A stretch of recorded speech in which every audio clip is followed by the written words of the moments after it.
So the entire warm up, Tino's standing just behind the glass there, and I go up to Walsh and then just like we're literally saying nothing, and then just looking back to Tino, and then I get Martel to do kind of like a flyby, and he stops and stares at him, and by the end of it, like Tino's like pretending to be on his phone. Meanwhile, like his phone is clearly off. There's no glare. So insecure. I'm on the but great calculator suit, great suit, like tan suit, Yeah, I nice heard shirt. your suit was nice. Like he was done up. He went home, like put the suit in his closet. Yeah, he said, "I'm never wearing this suit." Yeah. again." It was my wedding suit too. No, Tino was looking good, but God, we were in his head. Literally about to do like an on-camera thing too, and you guys were just like giving me a look and then giggling. Like what? I like out loud. I was like, literally what? nothing. I just go down, I'm like, hey, just you look at him back quickly. He's like, who the fuck is that guy? I don't know him either. Why is he staring at us? Yeah, you gotta have thick skin down there. Yeah, it's tough. I think like the podcast has been big for Tino though, just like getting used to the verbal abuse and, Yeah. and banter of I'm at an NLL rink. yeah. It's like rookie hazing. Yeah. Good. I feel like this is gonna go on like my entire career. Like, still a rookie, hey guys. Been in the league for 3 years. 0 games played.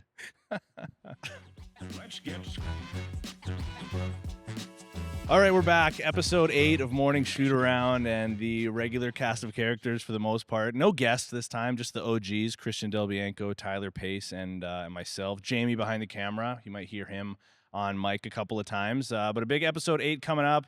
And before we get too far, let's pay some bills here. Of course, this podcast, as always, is brought to you by the Performance Center. And this episode, we are so glad to have them back, is brought to you by Extreme Threads. With over 15 years of industry-leading customer service, a local family-owned and operated business, Extreme is your one-stop shop for all, your business and team apparel needs. Specializing in custom sublimated team uniforms worn by teams and clubs around the world. Contact them today to customize your team with Extreme.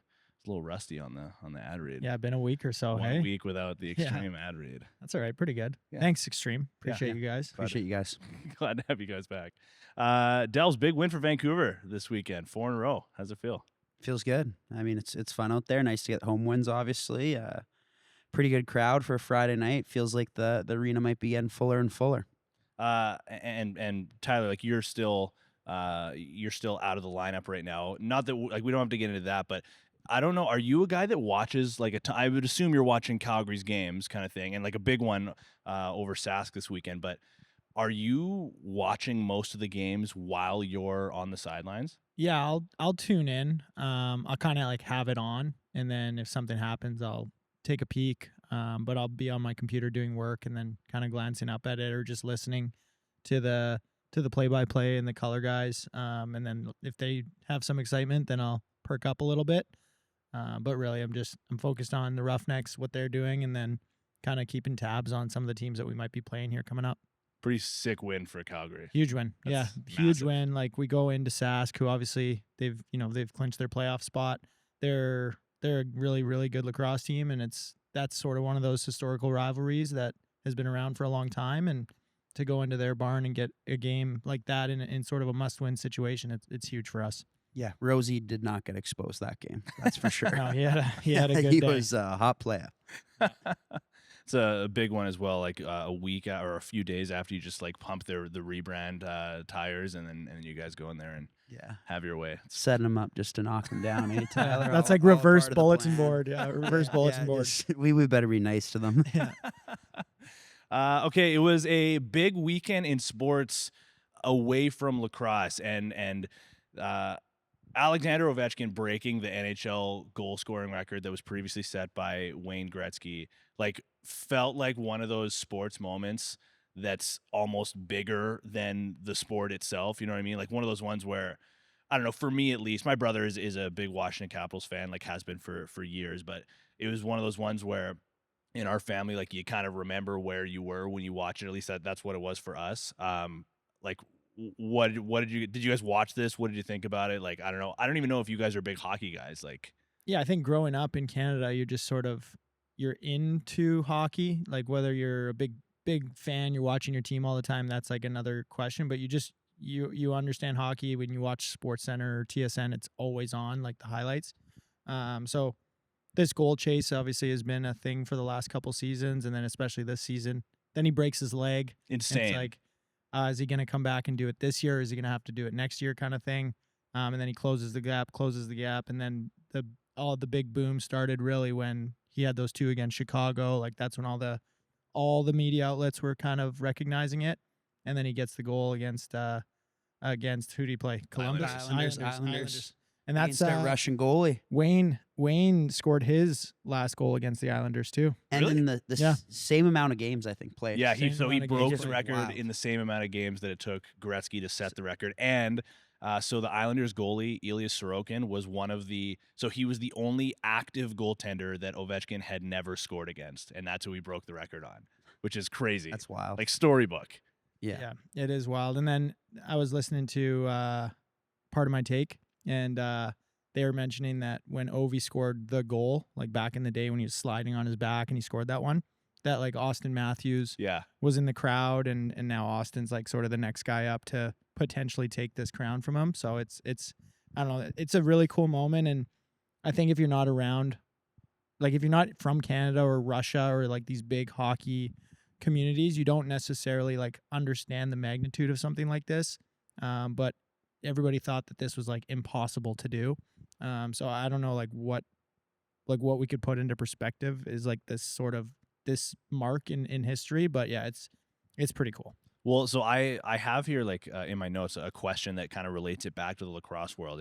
Is there a player that comes to mind for you guys that would be like the lacrosse comparable of Alex Ovechkin with like the attributes of like he's kind of a power forward, he like bullies guys, he's very physical, which is part of the reason that it's pretty outrageous that he's played this long, is because he's certainly not a guy that just kind of like floats around, like he has his power play spot and stuff like that, but he lays the body, has been his whole career, and he scores 30, 40, 50 goals a year. Like, is there a lacrosse comparable that comes to mind when you think of that? I think from like a stat standpoint, like Dane Smith's the first one you think of just from how dominant he's been point production wise. But I'm going to go off the board a bit and go Ryan Smith. Just a big body, kind of banging around. He's a goal scorer first, right? Finds the back of the net. Seems like every year he's played in that all. He's put up 40, I think. So that would be my my reference. Shout out Smitty. I would probably put Curtis Dixon in that mold. Just sort of the ageless wonder. Like he's top 5 in goals scored, and he's 36 years old, 37 years old. So he's like, it doesn't look like he's gonna slow down, and it's sort of the same kind of thing. And he's creeping his way up that all-time goals list as well. So yeah, those are, I mean, two pretty good players there. They're pretty good. Yeah, pretty good players. But the longevity of Curtis's career right now compared to Smitty, I think, is sort of the big difference. But I don't really see Smitty slowing down either. I think he's going to score for a long time. He's just a freight train. Yeah, going down Main Street. I thought you were just about to like start chirping Ryan Smith. Like, I don't see him No. getting anywhere near Curtis. no. I don't see him Curtis is slowing so down. much better. What would you going back 21 years or whatever? Would you draft Sidney Crosby and have his career, or draft Alex Ovechkin and have his career? Sidney Crosby. Yeah, bud. I take Sid. Country Mile. He's had more accomplishments like outside, like he had the early Stanley, like Ovechkin has had the more recent Stanley Cup. Sid has 3, I think. He's got a couple Olympic golds, like world championships, world juniors, world like Just like him signing for 8.7 every year and all. just like ridiculous team guy. Like such a 3 beast. cups. Yeah, that's who I would pick as well. And bias, I'm Canadian, but Yeah, it's also like Obie or Sid. It's like yeah, it's you're pretty good. probably pretty good options. either way. You're happy either way. yeah, either way, I think both guys pretty happy. with Obie their though career. has some incredible quotes. They did like after he scored the goal, they did like a SportsCenter top 10 of his funniest moments. Yeah. And some of the quotes he has are just all time. He's lived in Canada for 20, or not Canada, in the States for 20 Oh, years. it's the best. And his English is still like, it's there, but it's like, it's never really improved. It's just stayed at one level. So good. I think I actually like Tyler, like your impression of him on like when he hit the hole in one. Swear to God, hold on. I think I like that more than Obie actually So doing. good. It's an all-time That clap. when he's in the when they win the Stanley Cup and he's on stage, he goes, We not gonna suck "We're this not year. gonna fucking suck this year." So hilarious. There's one of him driving like a cart down like a ramp in the arena, and he has to like matrix this bay door that's coming down. The face of the franchise almost gets chopped in half by a garage door. Can you imagine the owners watching that? They're just like, "This is great. Yeah. I'm paying this guy $70 million." You see in the locker room though, Wayne was like, "Yeah, after I broke the record, my owner bought me a Rolls Royce," and then Obie's just looking at his owner like, The owners, yeah. his owner's like going home, like, "How long does it take to get a Rolls Royce? And how much am I gonna pay?" I also genuinely wonder, like I wondered this at the time. I don't really think it's that serious of a thing, but like when the Capitals did win the cup and like Ovi's on his like month-long bender and he's like diving in a fountain and stuff like that, like I wonder at that point, like what is the owner thinking? I mean, like the guy just won you Stanley Cup, so probably like for the most part anything goes, but you have like your franchise player flopping around in this incredibly unsanitary fountain, been drunk for 2 weeks. I don't think at any point of Ovi's career they had control over what he was doing. Yeah, Like, he's just gonna go home to Russia for 3 months, and we'll hopefully see him at training camp. Yeah. I think too, like he's got, like if you're owning a team in Washington D.C., like you probably have some ins with politicians. So I don't think they're overly concerned about police reports with Alex Ovechkin. Like I don't think that's a thing. He's also like there's these rumors about him for like his entire career that. Like the pre or post game meal, like whatever, if they'll be having like pasta, for example, he'll just like mix the sauces with the same spoon and like just completely disregard the next person in line that's going. I feel like there was also like an MTV Cribs of him, and he's like living with his parents, and like the house is like nice house, barely furnished, has like an Xbox and a lawn chair. Bands make good bands. You see that in the hallway. It's just so many moments with Obie. It's just so good. I don't know if we ever see another athlete like Alex Ovechkin again. He is such a character. I think if we had cameras the same way that the NHL does, people would be saying this about Dane Dobie. Like or Tanner Cook. Oh, Tanner, yeah. Like these guys are like all-time comical. Okay, next thing on the list here that's outside of the World Lacrosse that Pace, I know you wanted to get into a little bit. Vladimir Guerrero Jr. signing this outrageous deal with the Toronto Blue Jays. 14 years, $500 million deal, averages out to $35.7 million per year. I mean, like, send some our way, Vladdy. Sponsorships available. That or Vladdy, you want a team? What even Come goes on through your over. head when you see that kind of a number? Like, what are you gonna do? Like, what? There's nothing you can't do when you have that kind of money. Yeah, I think like what first comes to my head is like, good for you, Vlad. Totally, yeah. You know what I mean? It's like hell yeah, because I think when these guys sign these mega deals, it's like, yeah, get every friggin' dollar that you can. You see Shohani sign like a $1 billion contract. The guys in baseball are signing these crazy deals, but it's been happening in soccer for a long time. Basketball has been getting into it big time, and it's like good for other smaller sports too. Like the NHL is going to have to start to catch up a little bit. The NFL has obviously kind of been in that position where they're starting to pay guys a lot more money. And then hopefully that trickles down to sports like ours where, you know, we start to see maybe a $1 million contract. You know, it might take several years or 20 years from now to get there, but it's cool to see some of these athletes making that money because it's coming sort of thing. Do you think I had like one of my in-laws asked me this, I think it was like a couple Christmases ago, but I'm sure you guys have probably been asked the same question.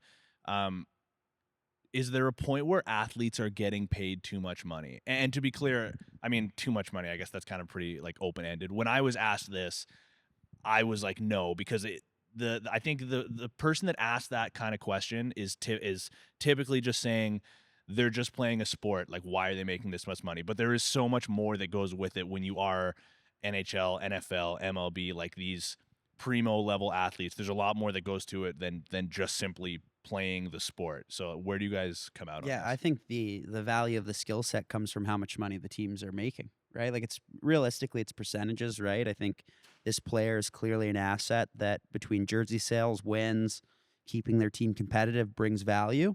and that player is getting a sliver of that value. So it's the same reason why the lower leagues like us, we're not getting the same percentage, and it's the same reason that there's a lot of skilled jobs in the world that maybe you're not making a ton of money, but it's generally because that job isn't producing the same kind of income for the actual business. Yeah, I think right now, basketball.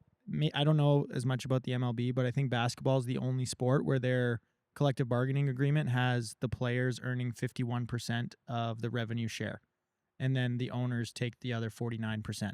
Wow. So it's like if any sport is making, you know, quote unquote too much money, it would be basketball just because of the revenue shares. But then you consider some of those guys and they're like household names. These are A-list celebrities that like everybody knows about. So yeah, they get paid the money because they sell the tickets and they make the jump shots basically. Yeah, I think from like an ethical standpoint on the question, like, yeah, I get the argument that like a doctor or all these people that are saving lives or risking their lives like should be making more money.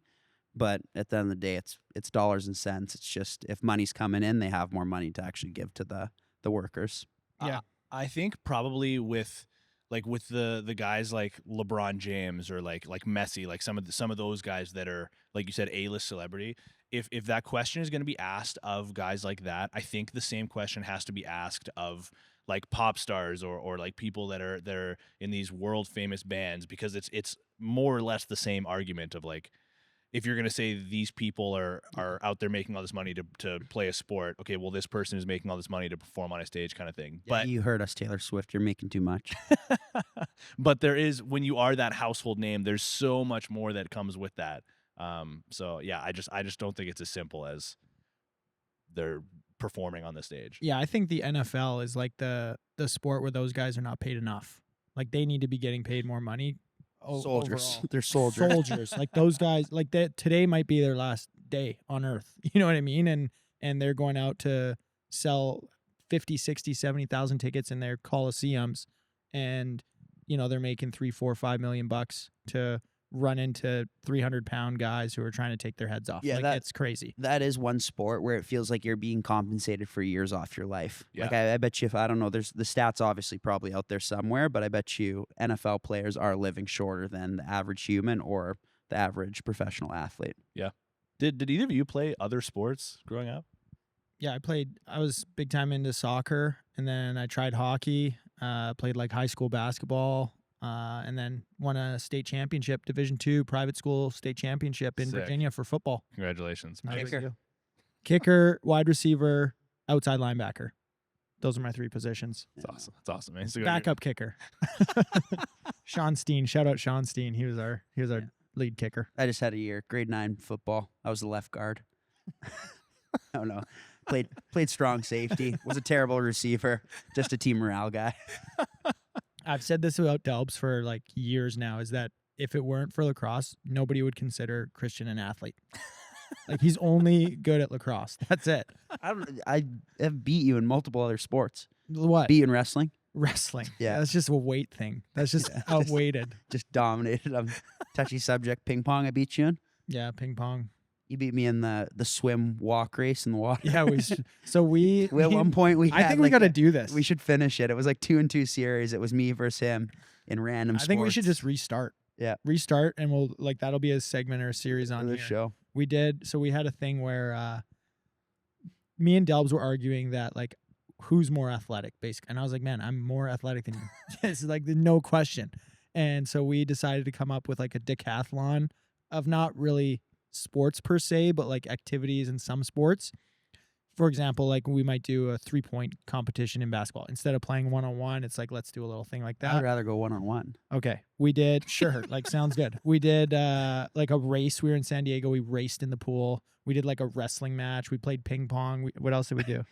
I don't know. There's one other. But also, like, be mindful of one of these. We're just at the pool. We're like, we should do a pool race.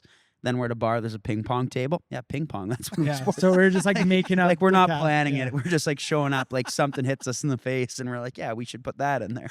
And then our season ended and we just kind of like forgot about it. But I think we should get back to it and we got a perfect spot to do some sort of activities in here. So we might as well try it. Darts. I beat you in darts. the Yeah, other we can night. play like if it's competition and there's pride on the line. Like, I would have been better. yeah, I'll be better. Have to add sock wrestling to this. Like, Sock wrestling, have to sure. get Reed Reinhold Sure. out here. Yeah, Sure. yeah. We'll have to get the rule books on that one. Yeah.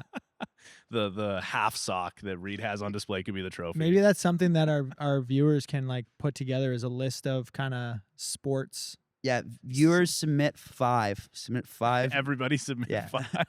Yeah, sports / like activities that are within reason that Delbs and I could do for our Well, what's within decathlon. reason? I don't know. Like, we're not gonna swim across like the ocean. We could swim across like White Pine. Yeah. Okay. Yeah, that's a fair one. Sure. Steve Fryer is going to send a message and be like, "What's up, guys? It's Deep here. I heard about your request." You people will understand that joke. I've been deeply thinking about this. Yeah. I've been deeply considering your request. Okay, let's get into a little more lacrosse specific things. I got a couple things on my notes here, but the first thing that and you guys can both chime in on this because, I mean, he's been a guest on the show and you guys have obviously played a lot with him. Curtis Dixon becomes the second player in NLL history to score 500 goals with one team. That is an insane stat line. Ovi. That's what I'm saying. The guy keeps doing it. He's Same got build. 43 goals. Like, he's like I said, he's an old man relative to what the league average is, and he's dominating. So it's, again, I don't see him slowing down. He basically, the game's not gonna like get too hard for him. He's just gonna say like, I got other things to do, and then retire. Like, that's where I think he's gonna go. I'm bored now. Yeah, like, I've It's done everything crazy. I need to do. It's crazy, and he's stayed healthy relatively for a player who plays so physical. Yeah. Like, it's not like he's just going up and down the outside shooting the ball. Like, he gets to the rack, he gets probably held and mauled more than anyone in the league. So I have this stat here that the most 50 goal seasons in NLL history. Gary Gate has 5. John Grant Jr. has 4. Jeff Teat, Connor Fields, Curtis Dixon, and John Tavares all have 2. But obviously those previous 3 are all active players still. How many more? I mean, like, so Curtis currently has 43 goals this season. How many more? Like, do you think he could get to 50 this year? Calgary has 2 games left. Do you think he gets to 50? What's he at, 43 or 43 right now. It's possible. I think it's possible. I think it's a wild stat to think some of those guys like Teat's gonna probably get to 50. He's on that pace. Like, Connor Fields could probably get there. Curtis might get there. Like, it's crazy to think 50 goals. Has I think- Teeter scored? Sorry, has Teeter scored 50 every year? 2 out of no, 3, I it- think. Yeah, it says 2. So I mean, I guess Yeah. this would be 3 if he gets to 50. Be So- better. But I think what's crazier, and I think this is true, somebody's gonna probably fact check me, but last year, and Curtis had some injuries last year. Last year was the first season that Curtis didn't score at least 30 goals. Really? Like, that is, to me, crazy. Insane. I mean, I don't know if this is a hot take or not, but Connor Fields, I think probably Connor Fields and Jeff Teat, I think they so Gary Gage is at the top of this list with 5 50-goal seasons. I kind of feel like the two of them get to that number. Like, I feel like both of them just, I mean, everybody knows how good Jeff Teat is. I feel like Connor Fields is also a guy that just scores at will every year, and he shoots so much. Yeah, too. that offense is built around guys like him, where it's just like, hey, go play free, go get your shots in, and he's kind of one of those guys that, like, a lot of people are like, oh, like, I could score that many with 20 shots. Man, it's hard to get 20 shots off in an all game. Like, I always like to make fun of Pacer saying that I could be a goal game O guy, but like, the guys that are playing defense on you are machines. They're rather like little athletic guys, mid-size, or they're just like a monster that's 230 pounds that wants to kill you. So it's pretty hard to do. My like hot take, and you kind of touched on it, and I've said this maybe since Jeff's like rookie season. I think Jeff has the chance to beat John Tavares' all-time points record. Really? The way that he plays is not like, you look at Connor Fields, he's more like that athletic, like run by you, quick stutter step. Like, eventually, and Curtis is probably like the anomaly here, but eventually, like, you slow down. You just get older, you slow down a little bit. The way that Jeff plays is very similar to how John Tavares played, where it was more like IQ. Like, Yeah. he's going to be able to get his hands free forever. He's always going to be able to see the floor better than everybody else. His stick skills aren't going to get worse over the years. So the style that he plays, like, I think he has the opportunity, and every team that he's on for the rest of his career is going to rely on Jeff Teat having the ball and doing like Jeff Teat crazy stuff. people used to say all those same things about me until my eyes just went downhill, and now I got to work. And I didn't know a 4-year-old could have bad eyes. Yeah. Yeah. He started. They're like, this is the next one. This is Yeah. this he is went the to- prophet. Then he went to Tino. then he went to tyke practices, and his parents, we'll try again. Yeah, maybe piano, Tino. Problem is, I'm seeing 4 of all of the keys. Keegan Ball scores, or he gets to 100 points for second time in his career, back-to-back 100-point seasons. He's pretty much doubled his production since the trade deadline. I know that kind of correlates, Delbs, with you arriving on the team. I don't think that necessarily What goes. do I have to do with him scoring goals? You got an assist. Yeah, but that doesn't. Yeah, I Empty got netter traded, assist. and Baller scored 5 goals. Like what? I mean, the vibe in the team changes. Yeah, I don't know. Sure, I'll take credit. You heard him, Baller. I'm the reason why you score. Keegan Ball is currently 12 points away from breaking Vancouver's single season points record. There's a 3-way tie between Colin Doyle, Reese Dutch, and Corey Small, all at 111. So he is 12 points away from breaking that record, which is crazy to think, because at one point he was picked up by Vancouver as a street free agent, and now he's becoming, or not becoming, is the face of the franchise right now. He's been Mr. Consistent for them over the past handful of years. And we were talking about this over the weekend. Not if, because Vancouver is likely in the playoffs. Now the percentage is like whether or not they get a home playoff game, but he has to be an MVP consideration, considering where the team was at one point. Like, I think the record at one point was 4-7, and now they're more or less a lock to be in the postseason. I think that puts him in MVP consideration, at least. Yeah, like one thing I will say that's wild, if you look at most guys that are putting up that kind of points, like they're full-time lacrosse players. Keegan's like has a big boy job, like goes to work, is raising a kid, like, and I think that's maybe why he doesn't get as much credit, is he's not your stereotypical lacrosse guy where they're pumping themselves out a bit. Like, he doesn't even have social media, I think. Like, right? Like, media outlets are trying to tag him and they don't know where to find the guy. Yeah, I've never played on his team, but I've trained with him before, and I've seen, Delbs post pictures all the time or videos of them getting up at 5-6 a.m. to go train, once, twice a week. So the amount of work that he's putting in behind the scenes and when people aren't watching is a testament to like what he's doing on the floor. And he seems like a guy that's like getting better as he gets older too. You look at, I think it was The Rock that kind of let him go. I'm sure they would love to have him still in their franchise right now. I thought you were talking about like Dwayne Johnson for a second. No, I think it was Colorado. Let him go. Colorado? Yeah. Sorry, one of them, whoever it was probably kicking themselves a little bit, seeing what he's done for Vancouver in his time there. What's he like? Like, I was saying to you a couple weeks ago when he was on Mackie and Coop's show that I actually really enjoy his interviews because he never rambles. He like almost cuts his sentences off shorter than what they need to be. But I like that because there's so many people that fit in like the pucks in deep and the like all the cliches that just Who like. are you talking about here? Hey, me and Tyler? Well, I mean, yeah, pretty much. I think he's just like a pretty educated person. He, I believe he's an accountant background. He does our bookkeeping for our court in Vancouver, so I'm going to rely on that for assumption of what he does for work. But yeah, he's a very professional human, and I think he kind of treats like everything he does that way, whether that be lacrosse, his day job, all of that. Like, it's just consistently, I'm going to go this morning at every time. I'm going to do this, whether stuff's going good or bad. So yeah, he definitely is a little smarter than most. I want to ask you this as well, just because you just sort of brought it up there. Who is Vancouver's most fined player in court? And Tyler, I'm going to ask you the same question about Calgary. I would say that it's probably Remo Shinato, but that's like, he's a kid. Like, rookies are generally like the low-hanging fruit. They can't really dispute the fines quite as much.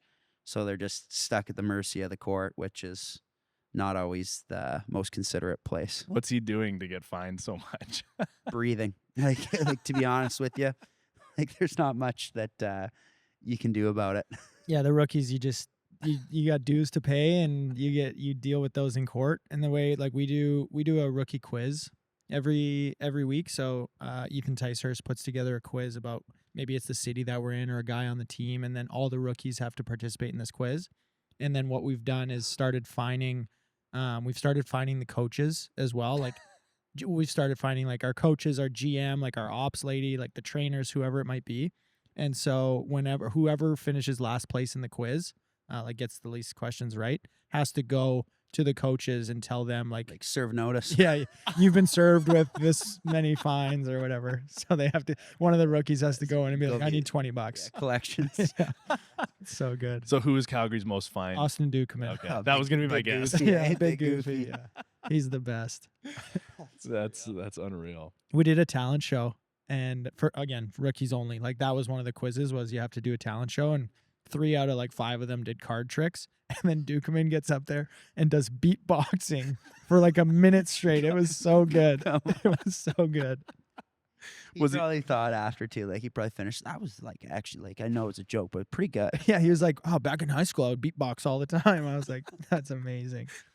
I mean, for the beatboxers you've heard, like, was he okay? Yeah, it was good. It was like good. It was funny, and he like kept a straight face. He kept it going the whole time. The whole room was laughing. He was able to keep it going. At one point, he's like, "Calgary," and like kept going. I was like, this is amazing. That's unreal. Okay. Chances of a Vancouver-Calgary first-round series. I've been telling people I need this for the sake of the podcast because I think it would be electric. Just for reference, currently Vancouver sits in 5th place overall, 9-7 record. They still play Toronto and Philadelphia. Calgary is coming up on a bye week here. They're 8-8 in 9th place and still play Las Vegas and Colorado. I don't think we're in 9th place. Check your facts. I think you are in 9th place. I don't think so. He doesn't identify as 9th place. No, I'm pretty sure we're in like 6th place, 7th place maybe, because we have a head-to-head as well. Like we're in the mix right now. Either way, You're in 9th place right now. Either way, I think Vancouver's gonna. My prediction is that Vancouver hosts a first-round playoff game. I think they're gonna win out, and I think they're gonna host a playoff game. And Thanks for jinxing it. And then like we're in a spot where we're probably going to be in that 6, 7, 8 range. So I'm doubtful that we'll have a first round matchup just based on how everything's kind of hashing out right now. But we could see them in the second round potentially. What do you think, Delbs? So I would imagine if like if the context is Vancouver goes to Calgary for a regular season game next year, the fans are going to have like a pretty unreal like welcome home for you. I think they'll probably heckle me, man. Like rightfully so. Yeah, I think it'll be booze. Yeah, You think so? I think yeah, that's fair. Like whatever. Our fans are like passionate. Yeah. Like passionate fans, so they're like in the know of like what's going on and how all this transpired. They're not like behind the scenes. I don't think know like they're everything. thinking like, oh, like that guy wanted to like be closer to home. They're like, that guy abandoned us. Yeah, he quit on us. Yeah. Quitter. Yeah. Okay, well then maybe that answers the question. I was going to say like in the regular season, maybe they welcome you home in a playoff series. I mean, what's that reception like? I would say I probably get like a 5-second video and a lot of booze. I think you'll get a good reception. I think at certain points you might get booed. But I think right away when they do like the tribute video or whatever, I think you'll get a standing O. Are you a crier? Yeah, he cries. Yeah, I cry. Yeah. He cried on TV. I was going to say, I was emotional the van week, the first week. Pacer pointed it out. Yeah. Pacer just cries in his cars after games. just misses you so much. Yeah. Missing her. I also put this in the notes just because Dubs, you keep talking about teams that don't have first round picks as to reasons why, like these last few games for some of the They're going to be dogs. Yeah, They're going to be a hungry dog. I wanted to look up the teams that don't have first round picks in the upcoming draft. Do you know off the top of your head? Vegas, Philly. No, Vegas has one. They traded and got one back. Oh, but it's not theirs. It's not originally theirs. Yeah, so that's what I'm saying. So that they don't have their original one. Yeah. So Toronto has theirs. Yeah. So So they want to win. Philly wants to win. Van doesn't have theirs, but I believe we have Albany's. Mhm. Who else would have traded one? San Diego trade one? No. San Diego has theirs back. Ottawa is the other team. Calgary doesn't have theirs. You sure? No. They traded it for Rosie, no? Did we not get any? You got Vancouver's. Yeah, you have Yeah, we got Vancouver's. yours. Yeah. And then don't have your own. Don't have ours. But you guys are in a playoff push, so that doesn't really count as the same Yeah. category. Okay, we're just flying through these notes. We got some debates as well coming up that I think people are going to look forward to. That you guys being the two on beside me on the couch here, have been clamoring for over the past bunch of days. Just fired up. Clamoring. Just Clamoring for it. You see the smile on Delves' face. He's just fired up. What? What are you pointing at me Nothing. for? Just keep reading your keep notes. reading your notes. Today when I was putting all these together, would you shut the fuck up? Today when I was putting these together, I felt like I haven't complained about something in a little while, so I went to the NLL store because one of you guys was talking about that recently. So the thing that you were complaining, or not complaining, that you brought up was that they still have Panther City and the Riptide on there, don't have Ottawa, so that is still the case. You also can't, on the NLL store, buy jerseys with names or numbers on the back. The best you can do is just like a plain blank jersey. On Buffalo's team page, you can't even get a jersey. You can buy like shirts and hats with the championship. Sold out. They're all sold out, Tino. There's no chance that they're sold out on the NLL store. Ran out of orange fabric. And the Sask store, not because I'm pretty sure they have their own team store in the arena, but just on the website. They have, it's like the new Sask jerseys with the old Sask logo, which is like the R. I don't know like who's updating this website? I don't think anybody is updating the website, but also I don't like if you're like supporting the team, generally for lacrosse fans, if you're someone that's buying a jersey, you're like at the game Or going like right from the team store. Yeah, like in the arena. Yeah. I just and every page it's the same. It's like a beer koozie. You have I have a hard time believing Ottawa just doesn't have any merchandise yet. Yeah. Like when was the last time though that you saw anybody walking around with any lacrosse jersey on? This past Christmas saw somebody walking around. Remember the Rush did like a Christmas themed jersey. Somebody I saw in Langley walk into a grocery store wearing that jersey. It was like a ugly sweater party. Keegan Ball's dad.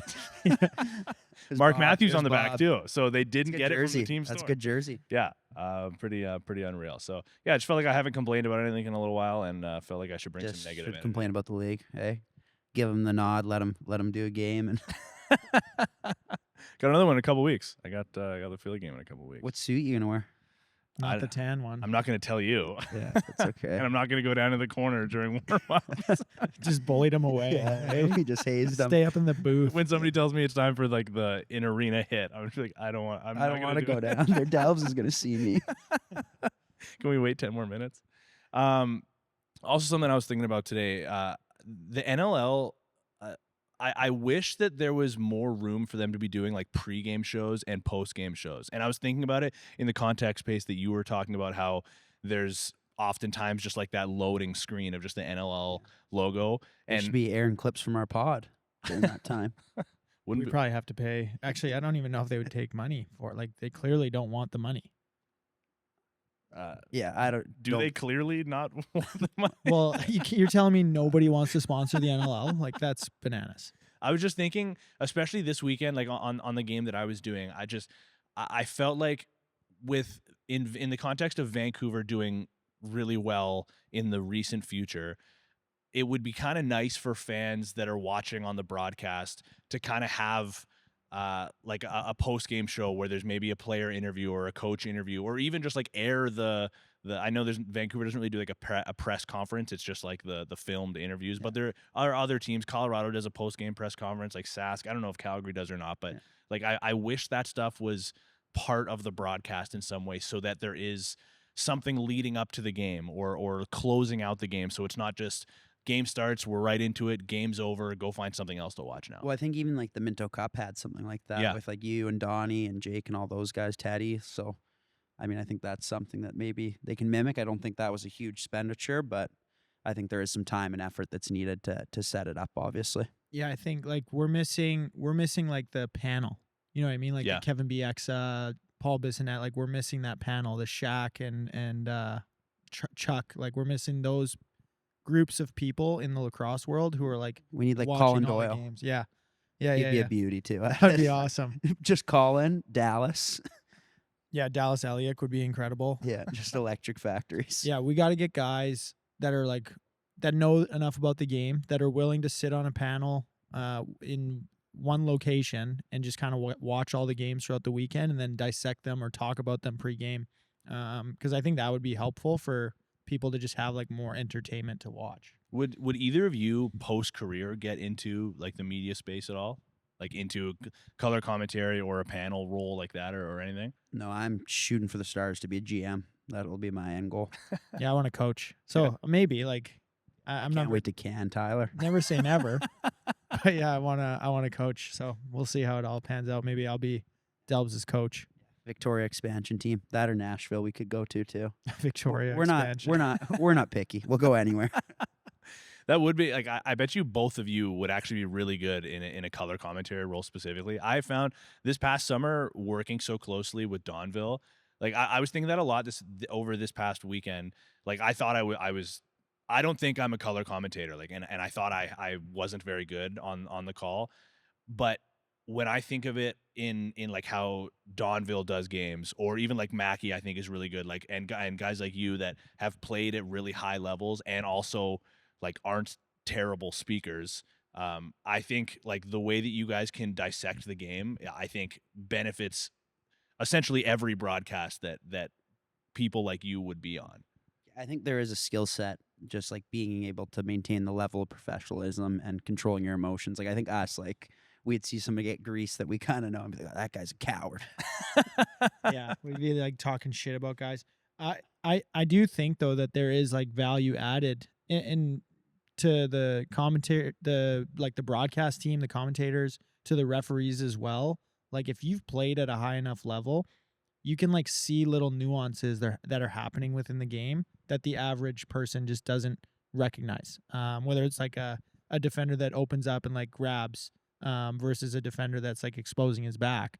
Like you as a professional lacrosse player can recognize that like really quickly, and you know you can tell if it's a penalty, if it's not a penalty, if it's a good offensive play, if it's a good defensive play, and break it down real fast. Whereas I don't know that all the people in the booth and all the people reffing the games can adequately do that like as fast as we're playing it. Yeah, my take. All fair. Okay, there's you added something to these debates. That's what we were laughing about earlier. We thought you were hitting that. That's why we thought you were kind of stumbling. Okay, We took out a question and put an inappropriate question in there, hoping Tino would stumble on it and say it out loud. Okay, before By we, I mean me. 2 exclamation or 2 question marks. What happened to the Warrior Warp Head? Like, why are they extinct now? And also, like, I'm hoping you can kind of tell the story a little bit because you were one of the. Sorry, what? What is this? The warp. Oh, the warp head. I did Yeah. not hear that. You have headphones on. How did you not hear I it, heard warp head. I was like warp head. brother? Like I'm one word. I'm- I'm just like, what is I'm this guy in your talking- ears right now. How did you not? Okay, hear sorry. me? Continuing on warp head. Because you were one of the first people that used it ever, like Yep. before it was actually released, correct? Yep. So Wesley Berg just graduated from Denver, and he was now like a big ambassador of Warrior. He was like working with them at their factory or with their company in Denver. Should also, I guess, describe what the warp head is. Yeah. too. So the warp head was like this groundbreaking head that was essentially like all in one. So you buy the head and it comes with the mesh already like in it, but there's no strings. So there's no like restringing it. There's no adjusting it. It's like a one fits all kind of thing. And then for the pro guys and some college guys, they were like customizing the pocket. So you could send them like your own head, your strung up head, and then they would try to replicate it to the best of their abilities. And the idea was that like this head is going to perform the same consistency all the time, rain or shine, doesn't matter. And I don't know what happened with it, but really I think that it's like, I think it's still to this day, and I go into like classrooms and I still use like the junior warp heads. I think it's the best stick that you can give like a beginner lacrosse player. really, Because there's like no excuse. Like a lot of kids will come with the factory strung head, or they'll get their older brother's head or some head from Craigslist, and they can't throw with it, and so they can't develop like proper fundamentals. with the warp, like you can't play with anything except Yeah, proper it fundamentals. can't bag out any of that stuff. One thing I will say, those first generation warps you're using, you're a soldier for using that. Yeah. That thing was just a Nike Flynet shoe put in a lacrosse head. Like, Yeah, they weren't very yeah, good. they at were the not beginning. good. Tyler was just like, maybe if I use this for enough games, Warrior will sponsor me. And they did. And they did. And they did. Businessman. Yeah. Big business.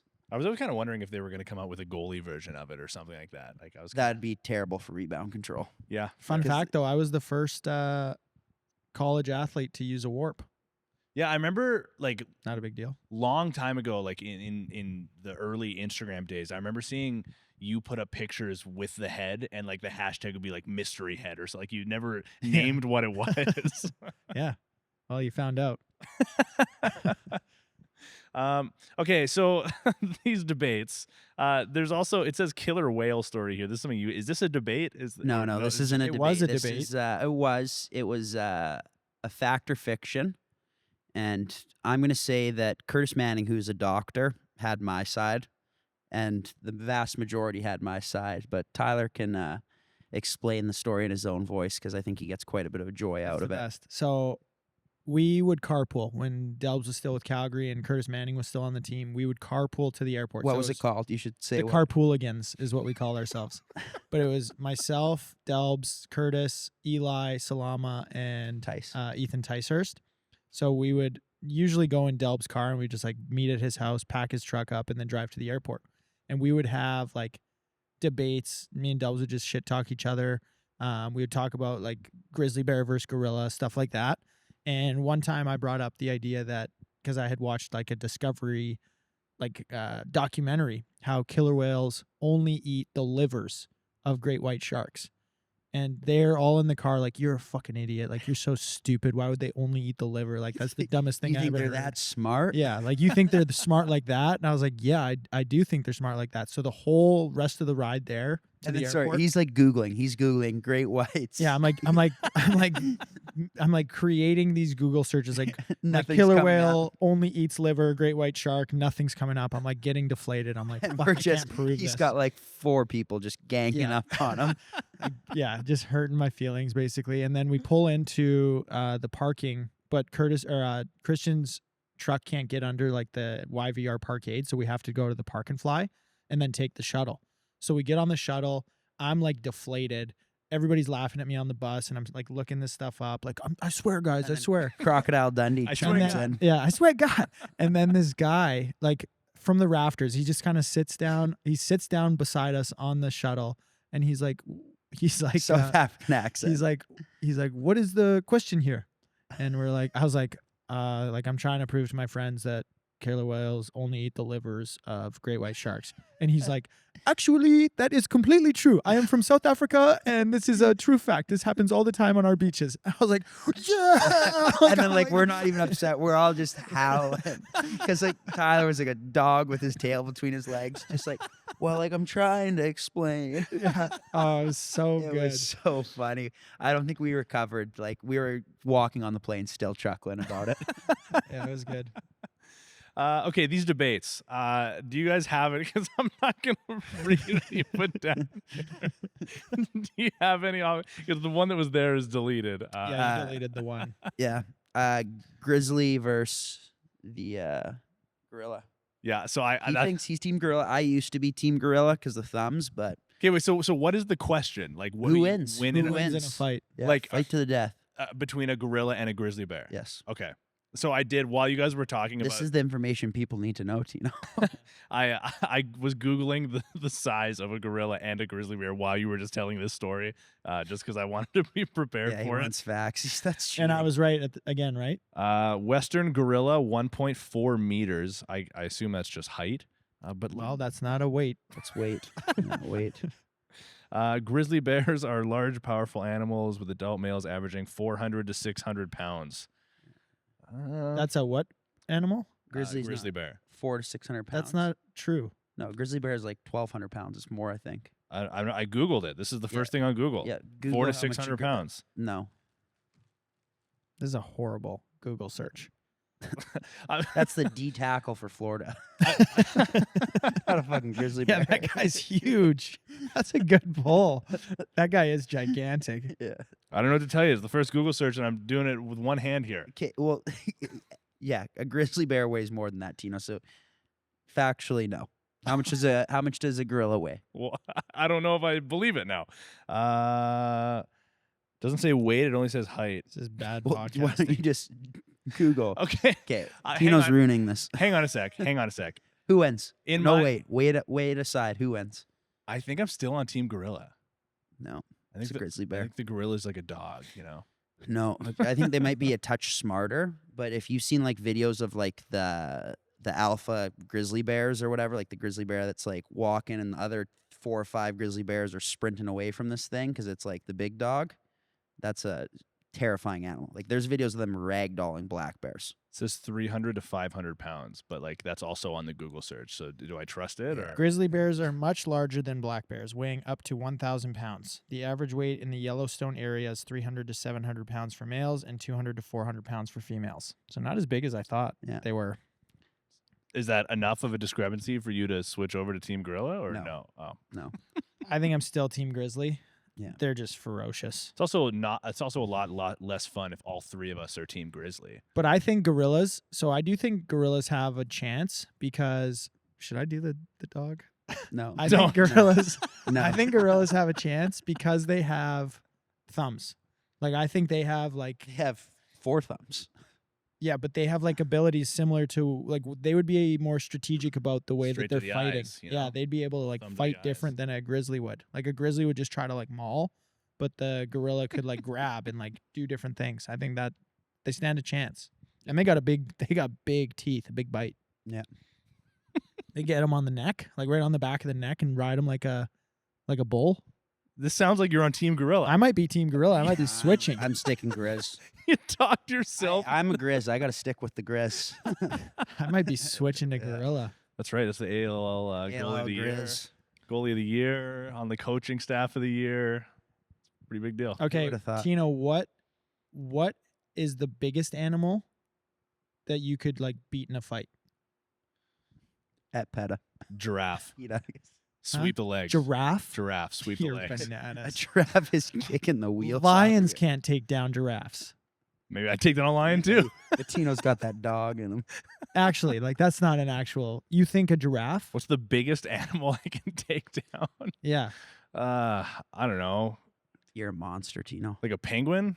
a penguin. Yeah. They're small. They're small little animals. What did the penguin do to you, Tino? What are we This is talking about? crazy. here? What are we talking about here? Like what are they Michael called? Vick over here. Imperial penguin. Is that what they're called? Like the big ones? Sure, the biggest one. Whatever the biggest one See, is. I think the going bet, like not that I would do it, but a potbelly pig. Yeah, potbelly pig's a good one. But I think they might be pretty grizzled too. Like Yeah.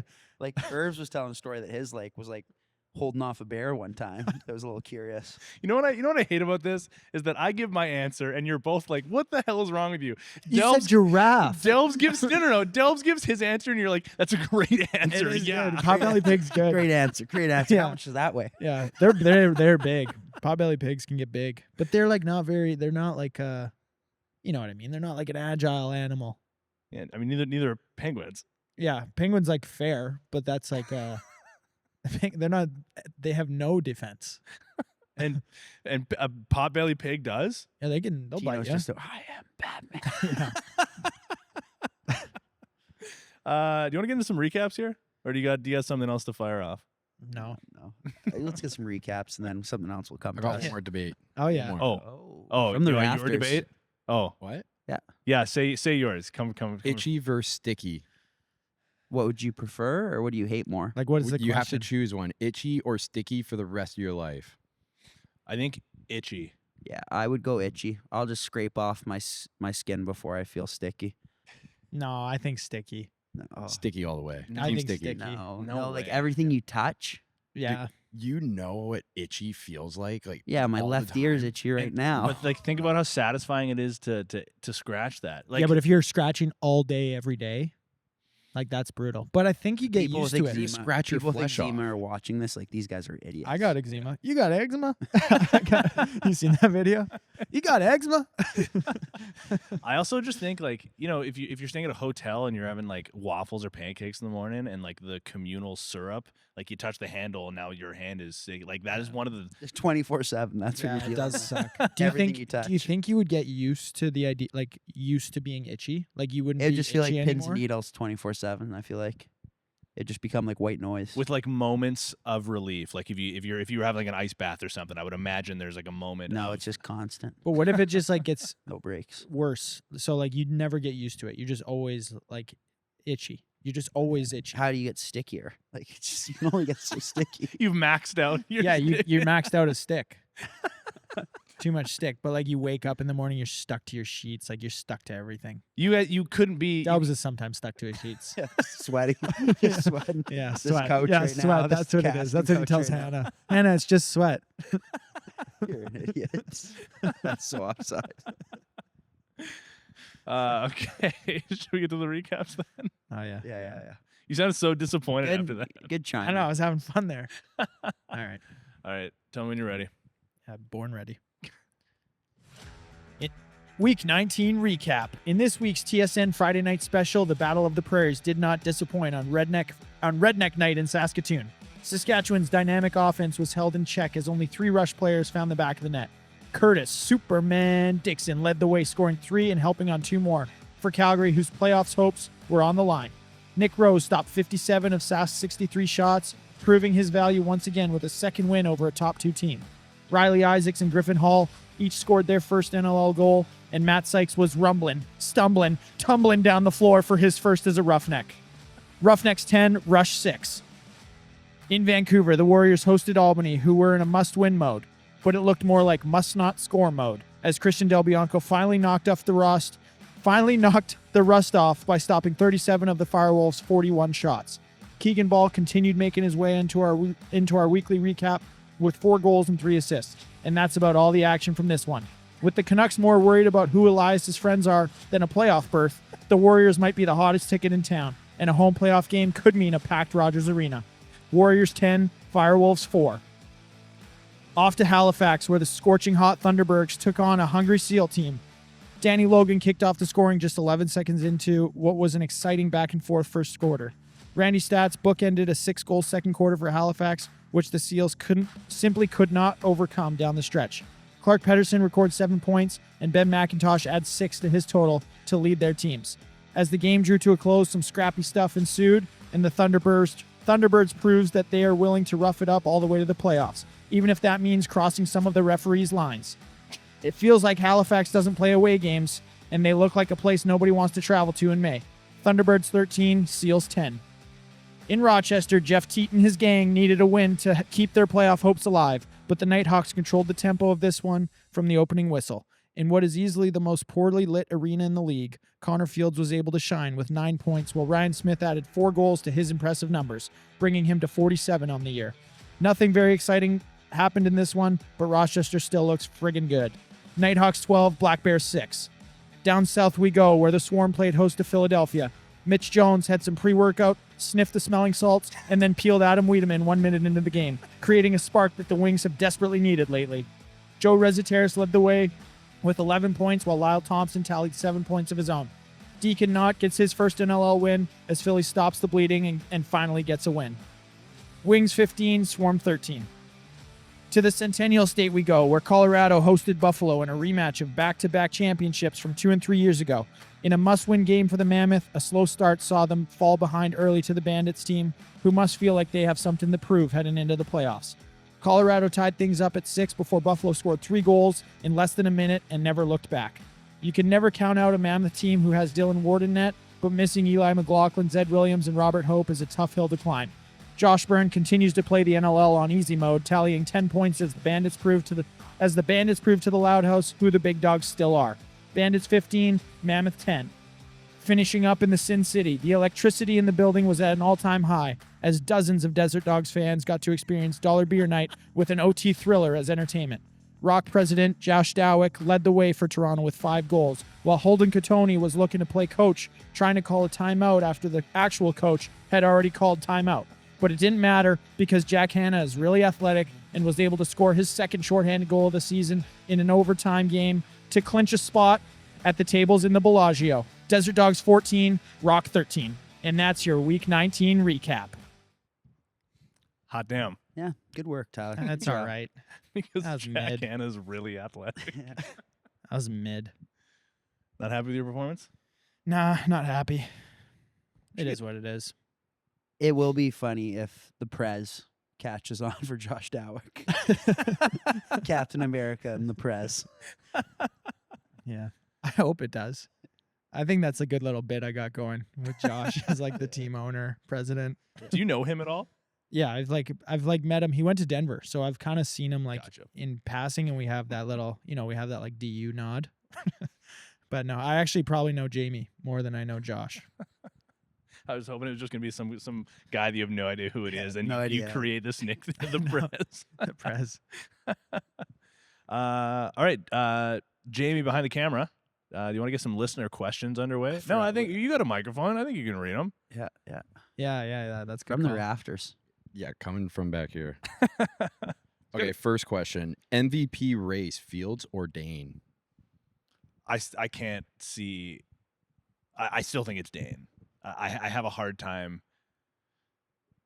Yeah, I mean, I feel like Dane might be a victim of just like people wanting to give it to someone else. Yeah, that's kind of what I It's mean. like a fresh face, you know what Yeah. I'm saying? Like it's not like Dane hasn't done his part or doesn't deserve it. I think just Connor's obviously having a great year and a big part of a Roch team that's making a big stand in the playoffs here. I feel like that would probably work in Fields' favor. Is that Rochester at one point was kind of a middling team this year, and they've really turned it on in like the second half of the season, and he's obviously a huge part of that. Whereas like, not to discredit Dane in any way, but everybody knows that where Buffalo is going to be at the standings, barring some disaster. So I think, Dane's a victim of being too good. It kind of, yeah. Like he's always in the conversation. Yeah. So people, like we've given him however many, what does he have, 3? I think he has 2, maybe. 2 MVPs. So like we've given him 2. Let's give it to someone else. Like I could see Connor Fields getting it this year. Would he be, how many American guys have won NLL Joey MVP? Rez has one. Joey Rez? Yeah. Is he the only one? I can't the website that I Yeah, use Google's, is currently down. Google's a question, doesn't even have info on it. Nice, Yeah. Tino. I Google's guess a if it's question. if it's between those two and you had gun to my head saying like pick the most valuable player in the league right now, I would probably say Dane Smith. But yeah, I think Christian's right that it's it might be a boredom thing for the voters. Yeah. Jamie? Next question from good old Teddy Jenner. Ooh. If Calgary and Vancouver meet in the playoffs, where do Tino's allegiances lie? Depends who's paying him that night. Is he doing the broadcast there's in no- Calgary or doing the broadcast in Van?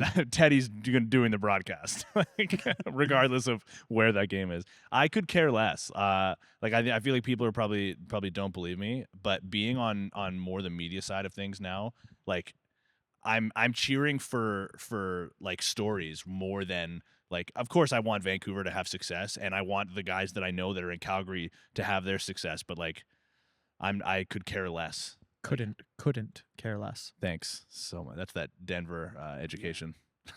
It's all right. Is that a question for just me, or is that also for the? Yeah, my allegiances will be with Calgary. Yeah, mine will be with Van. Like, So, thanks, TJ, yeah. for the. That was a stupid follow-up question. We Is can move TJ on. a good nickname for him? We'll see if that catches on. All right, for Delbs. Where did Hannah take Delbs to celebrate ALL Goalie of the Year? nowhere. And does he think it's as much of a joke as he wanted as the rest of them? I don't know. Like What? that's a Hold on. What was very- the follow up? Who asked that? Was that Joel Watson? That was Frickman. What was Oh. the follow up from the Frick? Frick Uh, Stradamus? Does he think it's as much of a joke that he won it as the rest of us? I mean, What was your record? 3-3-1? 7 Yeah. games played. Yeah. Well, I played more. I backed up a couple games. I was a good teammate. Got active, hung out with the guys. those are not. I don't MVP think numbers. Hannah knows that I won that award. I don't know if she knows that I played in the league. But yeah, that's about that. It was a fun league to play in, though. In all seriousness, it's a really good group of guys, and obviously we didn't have a ton of success early, but we turned it around a bit, and it seemed like everyone was having fun. You guys went to Bunsen though for a little hike, and you met somebody there.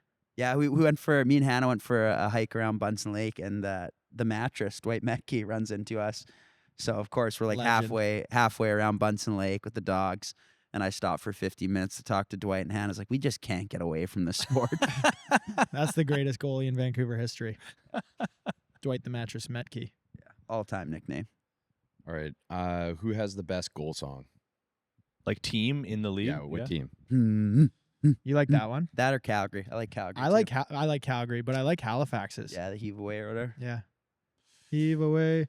Heave away. We've I'm done trying this to- one already. It's Yeah, still- we were butchering it a second time over. Well, I think Still don't know it. I think Georgia does like the Chelsea Dagger by the Fratelli, which is the old Chicago Blackhawks one that the Canucks used to hear all the time. Like I genuinely like that song.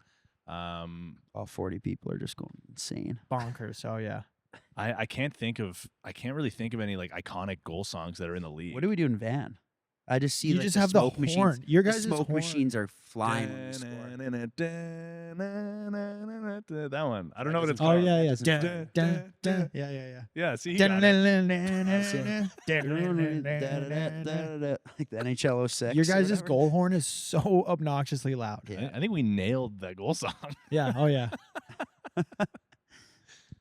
It's a Oh, good the question. Sask one though, when they had a Mhm. packed building in there, it was Mhm. cool. And like the Matthew McConaughey would come up on the screen too, and they go, oh. It was That's electric. That was electric. puck 1 year. Mitch Wild, we scored like it was. I think a playoff game. I think it was a playoff game, and he scores like an empty netter to ice it, and he does like the chest bump to the crowd. No It was- way. Yeah, it was good. Yeah, that's puck. That was like it happened in the NHL. Somebody who was playing, I forget it was like Philly versus somebody when Jaromir Jagr was at the end of their career, and somebody on the other team did the Jagr salute, and then all of Philly like went to like swarm this guy. Like, you can't do that. You can't do a salute.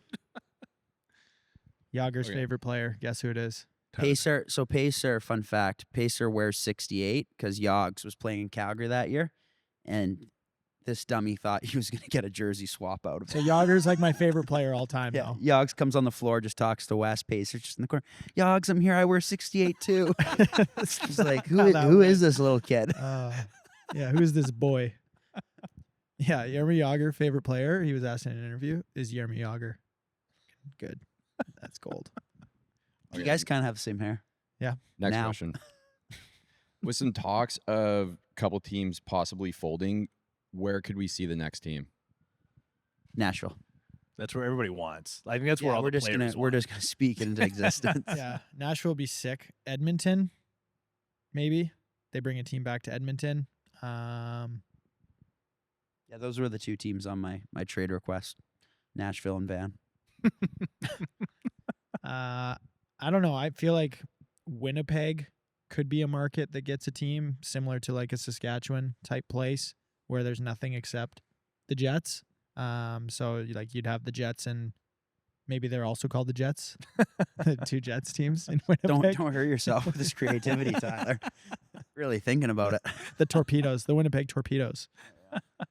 I would say the easy answer is Edmonton because I feel like they kind of deserve another New shot. arena too. Yeah. Good ownership, all that. Could Seattle? You think Seattle gets a team? I don't think It's already so. been there though. I mean, just Edmonton's had it too. Seattle technically it never does Everett, but I don't know. I don't know that. Like, I know it's obviously different fan bases, but There's Seattle also baseball and football there. A and lot of- they haven't even really fully got behind the hockey team, and that's been there for like 4 years.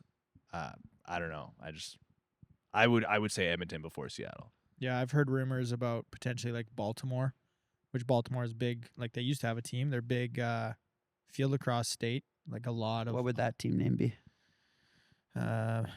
Baltimore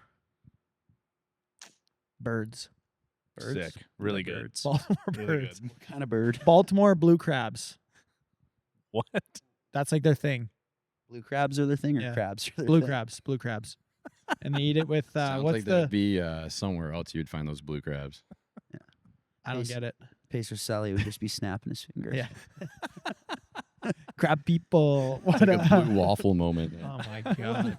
Jesus. From the top rope. Yeah. Yeah, My we're gonna have to god. And take that's the why I'm mic on the away camera. from you again. Old okay? Bay. Old Bay. That's the spice that I was thinking of. A little seasoning you put on the crabs. That'd be the premier sponsor. Yeah, Baltimore Old Bays. The That's- Baltimore Old Bay Blue Crabs. yeah, the blue crabs.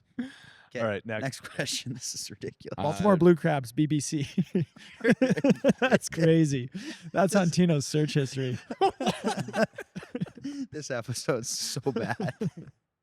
A lot of these questions about Delbs winning ALL goalie of the year. So Nothing. uh, I get that the people okay, are so upset this about next one's good. This next one's good. It's a two-parter, but opposite of each other. Who has the best jersey in the league? it. In the ALL? No, in the yeah, we're gonna keep this in the NLL. Well, the Rush alternates. Yeah. That goes to the top of my list. Red Calgary jerseys. Yeah. Seriously though, the one Let's with go with the derelict, jerseys like that the are derelict in on play the side. right now. So the active jerseys. Yeah, let's. I would active say my power ranking would be Buffalo is high up there, Yeah. Toronto, and then if Philly, I don't know if they still have that throwback alternate, but their throwback alternate also slapped when they had the gray or silver with kind of black top. Mm-hmm. Yeah, kind of the teams that have been around sort of the longest. It's just like iconic. Yeah, I would say Toronto's at the top of my list. I actually like Philly's away jerseys, like their current ones with the wings on the shoulders that go like all the way down the arms. Yeah, and Buffalo, I would put up the Colorado's are pretty cool too. OG Roch was the best in my opinion. 100%. Just like a sick The colorway. blue and white Yeah. ones. Yeah. Yeah. The league You, is. Halifax has good jerseys too. I just don't love What's like your least favorite jersey in the league? least favorite jersey in the league. Vegas, because it's just black and white. Like it's really boring. Yeah. They got to add some silver in there or something. Okay, who has the worst jersey? Vegas. I Yeah. don't know. That's probably let's end it It's, there. yeah, it's just simple. Okay, last question here. Should junior goalies move to spoons instead of woodies? Yeah, I think that was actually one of our potential debate questions we had of like, should summer ball just adopt NLL rules? And I would say yes. Everyone should use a small stick. It encourages goalies to be more athletic. And I think it also makes it so now that when we're bringing goalies out of junior, it's not like, hey, we're giving you this massive disadvantage that you Yeah. weren't used to. And on top of transitioning to the bigger nets and better shooters, you're also dealing with that. So I think the quicker that we can kind of get to a uniform rule book, because like the NHL, it's not like a WHL goalie goes up and, hey, we're going to make the net a puck wider. Yeah. Like all these little things don't happen. So yeah, that's my opinion on it. Yeah, I think it'd be good for lacrosse, good for like the development of our sport too, and for like maybe not necessarily like the excitement in the sense of you look at some of these Minto Cup games and the scores are 4-3 and it's exhilarating, but 12-11 is just as exhilarating with more action kind of thing. So I don't know, if you make the nets a little bigger, you make the stick smaller, you have like this more conformity rules on the pads. Like it's more, everybody has the same kind of restrictions. You get more goals, which just draws more eyes. Like that's kind of what our sport is like the more goals that happen, the more excited people get. And I think like Delb said, any goalie that's coming up from junior to the NLL, like the pads are different, the stick is different, the nets are bigger, like everything changes. Every so guy's just 5-hole spiking you. yeah, training so it's camp. super difficult for them to come in, and then even some of the young guys that want to get on like the active roster for like playing defense or offense, some of the rules are different. Like it's not dramatically different, but there are some rules that are different. It just makes it harder to catch up to the speed of the game and to understand, different little nuances that you haven't had to do yet in any summer lacrosse game that you've played before. What is the argument for like summer ball goaltenders using the bigger sticks, or I guess you could just like for the rules overall being different? What is the argument in that favor? I don't think lacrosse changes very often. So it's just like a traditionalist kind of thing. I think that's the way it's been, and until like there's this push that they feel like it's necessary, it's not going to change. It's too bad. Is that all we're doing for listener questions? No more questions? You sure? Nothing on there? What did Deep have to say? Yeah. What about Deep? Deep had to send something in. Wait. Shout out. Deep. Deep sent He me did. the He did thing. say something. It was about getting your mask back so quickly. Yeah, I deeply appreciate it. He Ah. delivered it to the Calgary guys, and then Eli actually had to take it home for me. That's a fine, Eli. Yeah. It looks pretty good. Yeah. Simple, quick, good. New mask does look good. Looks really good with the white jerseys. Yeah, the white jerseys are better. I like the white. Do you prefer whites or all white? darks? And I feel like goalies, you look bigger in a white jersey. The black kind of Slams you down. Yeah. That's actually even in the NHL as well. There's a lot of goaltending coaches that where their goalies aren't allowed to wear like colored pads or dark pads because they want the appearance of a bigger goalie so that it kind of psychs out shooters. I think it's a legitimate thing. Yeah, I don't think that's a make or break though. Probably. No. Do you have because I have a preference. Do you have a preference of playing in net on like a white net or a black net? I don't really. The netting doesn't matter to me. The one thing I will say is some of the warm up nets in the NLL, they don't have that same foot slot. Like you know how the nets have the straight piece and then it 45s in. Some of them just go straight 45 in, so you don't have like a heel spot. That's the only thing that really bugs me. And any arena that has 3 magnets on the floor, you got an A+ for me. So the net stays a little firmer. I didn't know that. I didn't know there were arenas that do that. Yeah, Yeah, they have a back Calgary has magnet it. at the back. Makes a big difference. Interesting. Okay, last note here before we can wrap things up. Just want to I don't know, get your guys' takes on this or whatever, because the league announced the playoff format and playoff schedule coming up. The format honestly didn't change at all, so it's more so just an announcement of the schedule when the games are going to be. Quarterfinals are still single game knockout. The games will start April 24th and go till April 27th, and I believe the 24th is I guess that would be a Friday.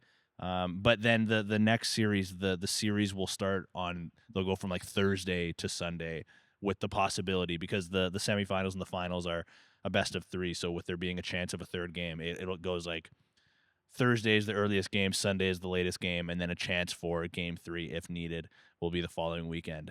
Do you guys, like, I know in the NFL, for example, there are guys that are very against like the midweek games. Do you guys have a preference of having or not having a game as early as Thursday? Does that make a big difference for players? Yeah, I mean, I think there's obviously some of the physical side of that, of guys recovering in time, but I think you look at the NHL, they're doing it. So if that's how we want to be treated and that's what we're working to, then I think we have to be okay with it. The secondary thing would just be from the standpoint of guys having to take more time off work, but it's a give and take, right? It's the playoffs. I think guys will do what they have to do and adjust their schedules. And the reality is, if you're an NLL player, I don't think it's a secret to your boss that that's what you're doing on weekends.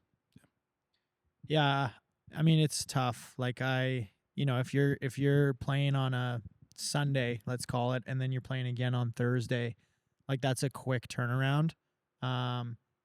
Yes, if we want to be compared to like the NHL or get up to that level, like we have to start buying into that idea. But those guys are also paid millions of dollars to be in the best shape of their lives, and they have treatment options for them on And the they're road, at flying. the hotel. Their They're flights are flying probably private. better. Like it's the circumstances are different for those guys. They're everything that they do during their playoff runs or even during their season is like under a microscope, and we're just not the same. Like you come home, you fly commercial, you might be middle seat from wherever, in the back of the plane to get back here to eat whatever you think you're supposed to be eating and drink as much as you're supposed to be drinking and, stretching as much as you can, but it's a little bit different. So it is a quick turnaround, but yeah, like Delp said, we didn't start playing lacrosse to become rich one day. So we're here for the love of the game and we want to win, and, you just grit your teeth and try to win. If there were a change to the playoff format, like, is there anything that, I mean, I'm kind of putting you guys on the spot here, so if you don't have anything, you don't have anything, but is there anything that you've wished would be different about the way the NLL playoff is formatted? I think there has been improvements. Like we talked about the mini game, I feel like a couple episodes ago, and how it's kind of moving towards the 3 games and more of a series, and it's more about the best team rather than just kind of that team that's kind of the Cinderella story trying to knock off the top seed. But if we could get to a point that all 3 rounds are 3 games, great. Obviously, there's a bit more wear and tear on the players. Also, it would kind of be something to be said that it's an 18-game season and you could play 9 games in playoffs. But yeah, the more games and the more that it's series-based, I think you'll find out who the real number 1 team is. Anything from you? Yeah, I think just longer series is sort of the next step. That first game, like it's stressful game, like, 1-game elimination. If you don't get off the bus in time and you're traveling maybe your travel was shitty. Maybe, your bag didn't make the flight or what. Like there's Excuses. there's things that come in. Yeah, it like every team and every coach after their game is gonna say like there's no excuses. Like we had to do what we had to do and win a game, and we don't really look at those things as like excuses. But at the same time, if you pull up to wherever, if we have to fly to Georgia to play a game in the playoffs and my equipment doesn't arrive until 2 hours before the game, like I'm thinking about that. You know what I mean? And it's something that other sports just don't consider. Yeah, I think at the end of the day, anyone who thinks, like, I think football kind of mindset sometimes are like, well, if you're the best, you should be able to do it no matter what, any game, any time. The reality is a series does give you a more consistent result of who the actual top dog is. Yeah, I just wait like from a viewer standpoint, and I mean, Tyler, I know you kind of alluded to this, so I just the longer series from my standpoint, because of the storylines, I feel like they sort of write themselves. Like in a best of 3, like a reverse sweep isn't the exact same. Like it's not the same as if it's a 7-game or a 5-game series kind of thing. Like yes, if the team goes up 1-0 and then the team that was down goes and wins the next 2 straight, yes, it is like a reverse sweep, but it's not the same as winning 4 in a row after being down 3-0 or whatever. So yeah, I would just say longer series would be pretty cool from the fans' perspective. Yeah, I mean that's all I got in the notes here. Unless you guys got something else to get off your chest, but this has been a pretty long episode. Jamie's got some editing to do here. Yeah, the only last closing question is: have you got the rat out of your car? I spent all of last week parking at the front of my building because I just wanted a week of peace. So no, the rat issue has not been dealt with. Hold on, what's going on? You have a rat in your car? You haven't heard this at all? He's got a rat under his hood, and he's like upset about it. He's gone to social media to. Okay, so let me just I'll give the Coles notes so we can get out of here. But basically, so I went to Mexico for that week. For the 2 weeks prior to that, I would like park my car in my parking spot behind my building.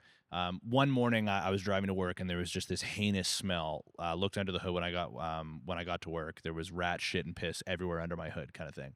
But there was no nest, anything. And I figured me driving would, even if it was in there, it would scare it away, kind of thing. So like pressure washed out my engine bay, thinking nothing of it. Next morning I go and look again just for the sake of looking. More shit and piss, like it's everywhere, kind of thing. So for like 2 weeks straight, every day after work, I'm pressure washing out my car just so that it's not like drying under there. Then I go to Mexico. So the whole week I'm in Mexico, my car is parked at YVR. So I'm away from where this rat is. First night that I get back from Mexico, the next morning I wake up, it's come back. It is shit and piss under my. What did you do to this rat? You sure it's not an angry neighbor? There's this happened to my mom and my brother's car at their place, and I think my mom had to put like tea tree oil Yeah. on all He's the tried shit in everything. there. Trust me, Oh, everything really? that I've Yeah, told. I've got like So- a grocery list of things, and like Delb said, I went to social media to ask people for ideas because I'm desperate. He was like me after Van won that first game. He was emotional. And this one guy sent me a message. It was like something straight out of the movie Saw. He's like you gotta set up the traps, but you gotta put food around it, like crushed up peanut butter and dog food. So you gotta like reward them for good behavior. So you trick them to come back. Psychology.